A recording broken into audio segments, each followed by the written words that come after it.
সম্পত্তি পশ্চিমবঙ্গে 1,48,200টা।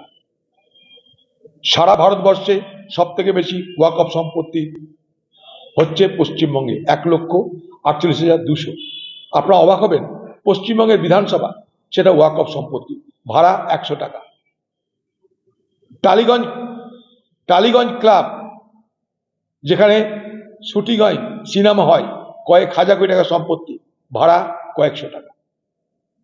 কলকাতার রয়্যাল গল্ফ ক্লাব, কয়েক হাজার কোটি টাকার সম্পত্তি, কয়েকশো টাকা ভাড়া। আমরা পশ্চিমবঙ্গের মুখ্যমন্ত্রী দাবি করেছি যে 1,48,200 যে ওয়াকফ সম্পত্তি আছে পশ্চিমবঙ্গে তার তালিকা প্রকাশ করুন, নাম্বার 1। নাম্বার 2, তার কত মূল্য সেটা প্রকাশ করা হোক। 3, সেখান থেকে কত রোজগার হয় তা জানানো হোক। কারণ ইমাম মুয়াজ্জিনদেরকে যে ভাতা দেওয়া হয় সেটা সরকারের পক্ষ থেকে দেওয়া হয় না, ওয়াকফ বোর্ডের রোজগার থেকে